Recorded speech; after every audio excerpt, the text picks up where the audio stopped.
Málaga presentamos a continuación información de impacto económico dentro y fuera de nuestras fronteras. Siguen enunciados que resumen lo más importante hasta este minuto. Mientras Venezuela, el gobierno de Caracas ilegal. Otro país afectado en el mundo por el unilateralismo y la política de sanciones, Irán, asegura mecanismos de pago para continuar comercio con Europa.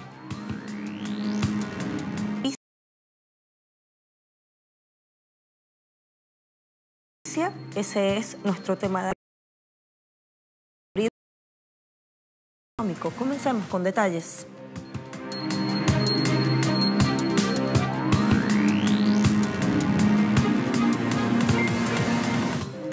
El gobierno de Donald Trump aplica o adopta nuevas medidas unilaterales contra el gobierno legítimo de Venezuela con el objetivo de asfixiar financieramente al gobierno de Caracas y afectar al mismo tiempo la cotidianidad de la población venezolana. El Departamento del Tesoro estadounidense impuso específicamente a la estatal minera de Venezuela, Minerven, medidas agresivas que imposibilitan su supuesto comercio ilícito de oro de parte del Estado venezolano. La secretaria de Tesoro, o la Secretaría, digo mejor, del Tesoro de Estados Unidos, arremete así una vez más contra la nación suramericana, mostrándose contradictoriamente a favor de las áreas protegidas del país, así como de los pueblos indígenas por la explotación de minas improvisadas en sus territorios. Estados Unidos y sus aliados persiguen el oro venezolano, hay mucho en el subsuelo de Venezuela, llegando a retenerlo arbitrariamente, tal como lo hizo el Banco de Inglaterra recientemente, que recordemos congeló 14 toneladas de este recurso preciado, valoradas en 1.200 millones de dólares, nada menos. Bueno, y mientras el gobierno de Estados Unidos aplica esta política de bloqueo y de cerco financiero, económico y comercial contra Venezuela, el gobierno de este país suramericano, presidido por Nicolás Maduro, apuesta a distintas alternativas, con aliados internacionales, justamente para sortear ese boicot y el robo descarado de sus activos. Vamos a revisar la agencia de noticias y análisis rusa Sputnik, que reseña: Venezuela pretende que las empresas rusas participen en la producción de gasolina. Bueno, el ministro de Petróleo de Venezuela, Manuel Quevedo, aseguró que su país tiene todo un plan para que compañías rusas puedan participar de la producción de gasolina. El funcionario viajó a Azerbaiyán para tomar parte en la reunión del Comité Ministerial Conjunto de la OPEP y sus socios independientes para supervisar el recorte o el acuerdo o consenso petrolero. En cuanto a la relación con la petrolera rusa Rosneft, Quevedo enfatizó que Venezuela busca fortalecerla cada vez más a través de la creación de empresas mixtas. Hay unas que ya existen y que están operando en la faja petrolífera Hugo Chávez. La autoridad venezolana señaló que el país dejó de exportar más de 400.000 barriles de crudo a Estados Unidos y busca recolocarlos en países amigos o aliados, tal como la Federación de Rusia. Les hablo de otro tema. Los gobiernos de Bolivia y Francia han llegado a un acuerdo para suministrarles servicios de agua potable a la ciudadanía de la ciudad de Cochabamba. Mediante un convenio de 4.1 millones de euros entre el gobierno boliviano y la Agencia Francesa de Desarrollo, se garantizará acceso al servicio de agua a 450.000 habitantes del área metropolitana de Cochabamba. La acción forma parte del programa de educación que está compuesto por dos vertientes. El primero está relacionado con infraestructura, donde se tiene previsto construir tramos de educación de la planta Joff Rancho, y la segunda consiste en atender redes primarias, prestaciones de supervisión y estudios de ingeniería en el sistema de agua potable del país. Sindicatos y autoridades de la Universidad de El Salvador están alertas frente a una medida que busca privatizar el servicio de agua potable en este país. Para este miércoles han convocado a una marcha urgente contra un acuerdo de privatización del vital líquido. Esta movilización saldrá desde el Centro de Estudios Superiores y se desplazará por las principales calles de San Salvador hasta llegar al edificio de la Asamblea Legislativa. El acuerdo hace parte de un anteproyecto de ley que contó con el respaldo de representantes de los partidos de derecha en el Parlamento, como Alianza Republicana Nacionalista, Gran Alianza por la Unidad Nacional, el Partido Demócrata Cristiano y el Partido de Concertación Nacional.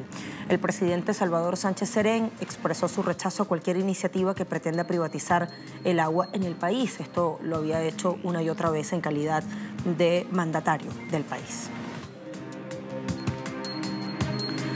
Bueno, les hablo de México. Se conmemora un aniversario más de la nacionalización de la industria petrolera decretada por el general Lázaro Cárdenas en 1938. Veamos en qué condiciones está este sector tan clave para la economía de este país y los planes gubernamentales actuales para recuperar la producción ahora en declive. Nuestro corresponsal Eduardo Martínez nos tiene los detalles a continuación.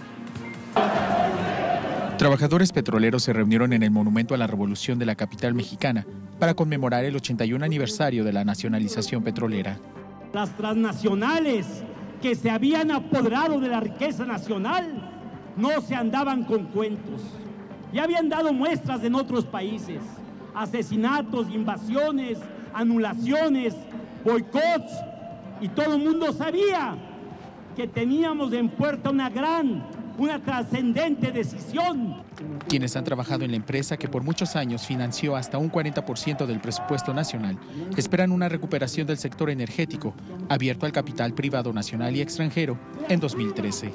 Yo confío en que se haga un esfuerzo para efectivamente recuperar la industria petrolera como conductora del crecimiento económico y de la industrialización del país. Sobre todo porque Petróleos Mexicanos, Pemex, no atraviesa por su mejor momento. Ahora se ubica como la petrolera número 12 en la lista mundial de las mayores empresas del ramo y con una producción de 1.6 millones de barriles diarios, la más baja en casi medio siglo. Aún con todo lo que hicieron para arruinar esta empresa de la nación, hay posibilidades, hay condiciones para que resurja Pemex como una empresa que produzca, que sea eficiente. El compromiso del gobierno del presidente Andrés Manuel López Obrador ha sido que la industria de los hidrocarburos retome un papel protagónico en el financiamiento del desarrollo. En este contexto, anunció el proceso de licitación para la construcción de una refinería en el sureño estado de Tabasco. Hoy vemos que se está importando el 80% de combustibles, de gasolinas, porque no estamos procesando, no estamos produciendo y necesitamos aumentar la producción. El reto para resucitar la industria nacionalizada en 1938 es titánico. El gobierno deberá enfrentar, además del robo de combustibles, el acecho de las firmas calificadoras, presiones financieras, bajos niveles de operatividad y contratos firmados por anteriores administraciones que benefician a las grandes transnacionales. Eduardo Martínez, Telesur, Ciudad de México. Cifras oficiales emitidas por el propio gobierno colombiano dan cuenta que un sector importante de la población de este país no goza a plenitud de su derecho a una vivienda digna. El viceministro de Vivienda, Víctor Saavedra, aseguró que las viviendas en condiciones precarias afecta a 4.3 millones de colombianos. La problemática está representada en hogares con pisos de tierra, sin servicios, infraestructura informal, con hacinamiento, cocinas sin conexiones y riesgos para la salud de sus habitantes. En Colombia, el 25% de los hogares vive en zonas ilegales y en el caso de su ciudad capital, Bogotá, el 21% del área urbana se ha generado informalmente. De acuerdo a la Sociedad Colombiana de Arquitectos, esto refleja la realidad económica del país, el rezago en la planeación del territorio, la debilidad del control urbano y la respuesta tardía del Estado acumulada en tantos años. Para el cuatrienio del actual gobierno se fijó una meta de 600.000 mejoramientos de viviendas con condiciones precarias, de los cuales 225.000 corresponden al Ministerio de Vivienda, pero hasta el momento se han trabajado en poco más de 25.000 viviendas. Igualmente, las iniciativas conjuntas para mejorar las condiciones del hogar colombiano deben estar atadas a la titulación de los predios, ya que muchos, al ser origen informal, no podrían acceder al beneficio de mejoramiento. Es tiempo de hacer nuestra primera pausa en esta emisión de Impacto Económico. A pesar de las sanciones unilaterales de Estados Unidos, el gobierno de Irán registra el mecanismo que asegura comercio con Europa. De ello vamos a hablar después de esta pequeñísima pausa. No se vaya.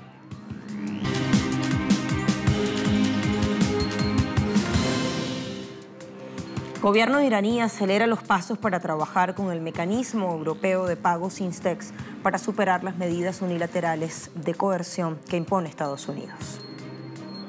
El gobierno iraní registró la compañía que precisa para trabajar con el mecanismo especial europeo de pago INSTEX para mantener el comercio con el viejo continente y sobrepasar el unilateralismo y el boicot económico de Estados Unidos. El pasado 12 de marzo, el presidente de INSTEX, Per Fisher, mantuvo reuniones en Teherán con representantes del Banco Central de Irán y con varios funcionarios de los ministerios de Industria y Comercio, Petróleo, Economía y Sanidad. Igualmente participaron en los encuentros de trabajo responsables de la Organización de Puertos de Irán, la Naviera Nacional y la aerolínea Iran Air, instituciones que forman parte de la lista de afectados por las medidas de Washington. Las autoridades iraníes esperan que en el futuro sean abarcados más productos, incluidas las exportaciones de petróleo del país, como había prometido Europa. Bueno, es el mecanismo que viene en reemplazo del sistema SWIFT, del cual fueron desconectadas varias entidades financieras, incluida la central iraní, desde noviembre del año 2018. Evidentemente, una de las acciones unilaterales y de coerción del gobierno de Estados Unidos. Y hablando de Estados Unidos, tras una visita oficial a este país, el presidente de Brasil, Jair Bolsonaro, recibió de su homólogo Donald Trump apoyo militar y económico a través de dos organizaciones internacionales. La Casa Blanca, a través de su principal vocero, dijo que apoya la entrada de Brasil a la Organización para la Cooperación y Desarrollo Económicos, OCDE. También se inclinó a favor de conceder a este país suramericano privilegios similares a los que reciben los integrantes de la Organización del Tratado Atlántico Norte, OTAN. En 2018, el gobierno brasileño había formalizado su petición para incorporarse o unirse a la OCDE, pero el proceso de evaluación de esas solicitudes puede llevar años, razón por la cual Bolsonaro aprovechó su visita oficial para agilizar el ingreso. Asimismo, si se concede el estatus especial de Brasil a la OTAN, podrá acceder a excedentes de defensa y organizar maniobras conjuntas. Ministro de Finanzas de Reino Unido, Philip Hammond, anunció que quiere la menor demora para finalizar y asegurar el acuerdo Brexit. Bueno, creo que todos estamos en el mismo lugar en esto. Queremos el menor retraso posible. Queremos hacerlo para que podamos seguir adelante con nuestras vidas y seguir construyendo el futuro de Gran Bretaña.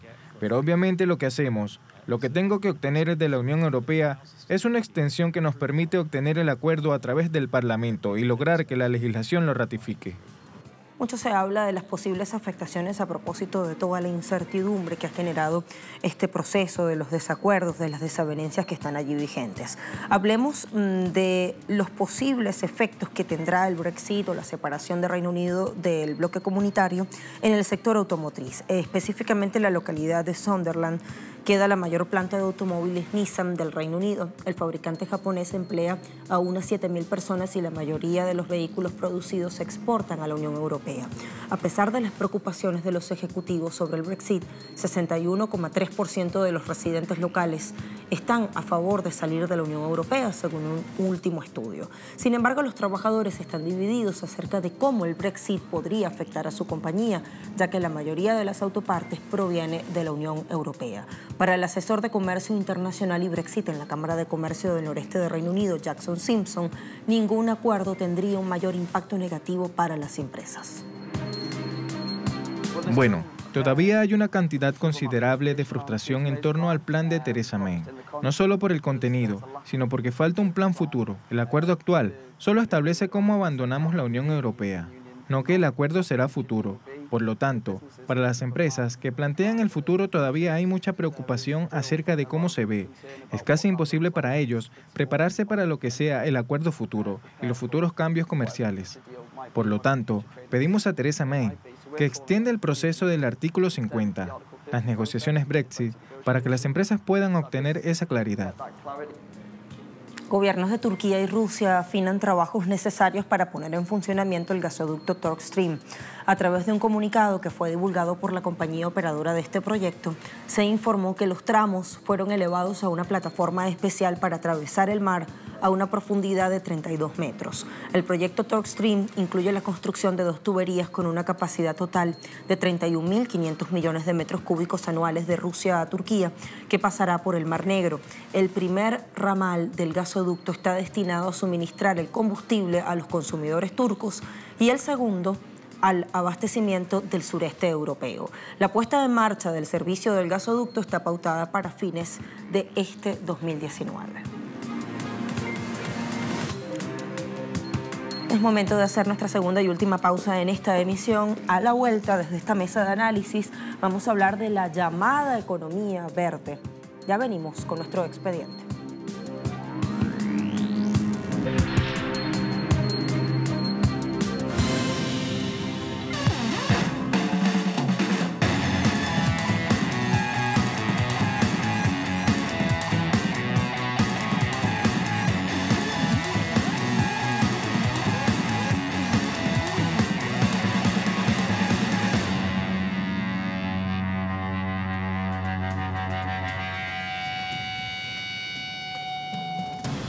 Economía verde, ¿realmente es una oportunidad de desarrollo?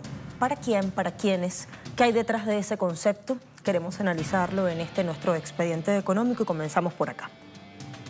La llamada economía verde fue presentada como una alternativa para solucionar los problemas socioambientales, como el combate a la pobreza, las desigualdades y la degradación ambiental, y en las convenciones de las instituciones fue designada como meta de los Objetivos del Milenio en el programa de la ONU, por el Banco Mundial, la Organización de los Estados Americanos, entre otros. Sin embargo, esa economía verde surgida desde entonces no se limita a incluir las variables ambientales en el debate político-económico. Viene como un paquete forjado por el sector financiero ajustado a sus intereses. Abre paso a un proceso de acumulación de capital basado no solo en la explotación de trabajadores, sino también en la apropiación privada de bienes y recursos. Ello ha implicado un complejo y amplio proceso de cambios, de reformas legales, de implementación de políticas públicas, de iniciativas de las corporaciones y asociaciones empresariales, de proyectos de organismos internacionales y, en definitiva, del uso de la violencia por parte del Estado y hasta de grupos paraestatales o ilegales. Detrás del concepto se esconde el mismo viejo y desgastado modelo colonialista y extractor, con un nuevo visual ecológico y supuestamente sustentable, pero imperialista y expansionista, neoliberal. Los bonos de carbono, por ejemplo, fueron una de las maneras que buscó el orden dominante para hacer frente a los problemas ambientales, pero detrás de ello, lo que contenían era una oportunidad de negocios fantástica. Privatización, mercantilización y financiarización de los bienes comunes en el centro de la apetencia de las transnacionales y sus negocios son ahora dominados bajo el color verde. Se trata de mercantilizar la naturaleza y que los bienes comunes, la tierra y el subsuelo, sean apropiados privadamente. Tal es el caso de Benetton en la Patagonia y otros capitales externos, dueños de territorio para la explotación productiva con tecnologías depredadoras. Es el caso del fracking, la fractura hidráulica, para la extracción de hidrocarburos no convencionales, o de Monsanto y las semillas transgénicas. Diversas organizaciones sociales aseguran que esta mal llamada economía verde viene a liberalizar la naturaleza y su acceso por parte de los mercados, dividiéndola en componentes, como el carbono, la biodiversidad o los servicios ambientales, para generar al mismo tiempo especulación financiera, control corporativo, pérdida de soberanía alimentaria y el vaciamiento de los territorios. Eso que con anterioridad el geógrafo y teórico social británico David Havid llamó capitalismo por desposesión, con lo que se pretende colocar el futuro del planeta en manos de los bancos y demás operadores financieros, en manos precisamente de los principales responsables de la profunda crisis financiera que ha creado millones de nuevos desempleados, ha expulsado a millones de familias de sus casas, le ha robado sus ahorros y pensiones a trabajadores en todo el mundo y ha profundizado las desigualdades que caracterizan a la globalización neoliberal. Naciones Unidas dice que la economía verde es una solución a la crisis global. Quienes la defienden en la misma línea aseguran que es la mejor opción, no solo para construir un futuro más seguro y más resiliente al cambio climático, sino para mejorar la economía mundial. La Comisión Global sobre la Economía y el Clima dijo que existe un impulso sin precedentes para el crecimiento más ecológico que incrementaría los empleos y mejoraría la economía de los países. Afirma que las acciones climáticas generarían 26 billones de dólares en beneficios acumulativos netos desde ahora hasta 2030. De acuerdo al estudio, inversiones más inteligentes en energía limpia, ciudades, alimentos y uso de la tierra, agua e industrias podría generar 65 millones de nuevos empleos a 2030, equivalente a la fuerza laboral de Egipto y Reino Unido combinadas. Prevé también que los empleos estadounidenses perdidos en combustibles fósiles puedan ser más que compensados por un incremento incremento del empleo en el sector de renovables y construcción. El informe de la comisión añade que un cambio desde combustibles fósiles a energías más limpias, como la eólica y la solar, podría evitar 700.000 muertes prematuras por la polución del aire en 2030. Se habla de más empleo, pero ¿quiénes realmente salen beneficiados con esta llamada economía verde? Respondemos de una vez, son las grandes empresas transnacionales que han causado la crisis económica, o las crisis si queremos verlo desde distintos puntos, alimentaria, ambiental, climática. Las mismas compañías que controlan las tecnologías, las patentes, los productos, los mercados de esa llamada economía verde. Las mismas que además se encargan de destartalar leyes ambientales, aminorar la fiscalización, flexibilizar reglas y enyesar los movimientos sociales y ambientales que están llevando un asalto corporativo sin precedente de la naturaleza, de lo vivo, de los sistemas de alimentación y de los territorios de las culturas campesinas e indígenas. Hoy día vivimos uno de los momentos más salvajes del capitalismo, uno donde 10 corporaciones multinacionales ganan más que casi todos los países del mundo juntos, que proponen falsas soluciones al cambio climático o más bien un lavado de cara verde a una economía de mercado que paga aquí por el permiso de contaminar allá. Ejemplos sobran. Ecosia, un sistema perverso que dice ser ecológico, que vende innovación y desarrollo por un lado mientras oculta las salpicaduras de sus desperdicios por otro. Funciona sobre el motor de búsqueda Bing, que a su vez pertenece a Microsoft, una corporación de software privativo que hizo su dinero privatizando software libre y que diversifica sus inversiones en monocultivos, transgénicos y más captura corporativa. Por otra parte, ya en 2010 podríamos leer que la fundación de Bill Gates promueve monocultivos de soya en África. Unos años después, ya pudimos presenciar cómo Bill Gates y Monsanto han destruido la agricultura en ese continente. Ahora, el filántropo, propietario de acciones en Monsanto, está además muy preocupado por la salud de la población africana y aportará millones de dólares para hacer investigaciones en ese continente. Casual es que esto suceda ahora que Monsanto y Bayer se fusionan. Tan casual como lo fue cuando en 2015 observamos que el incremento de fondos dedicados a apoyar programas en África, supuestamente para luchar contra la malnutrición, ha sido paralelo a la inversión en empresas del sector agrario como Cargill, la mayor comercializadora mundial de granos, o Monsanto, líder en el negocio de semillas y pesticidas, responsables por su comportamiento acaparador de muchas pobrezas en el ámbito rural. Varios puntos que son importantes a considerar. Así llegamos al final de nuestro expediente económico y con él a nuestra emisión. Gracias por acompañarnos. Sigue en sintonía de Telesur. Nos vemos en una próxima.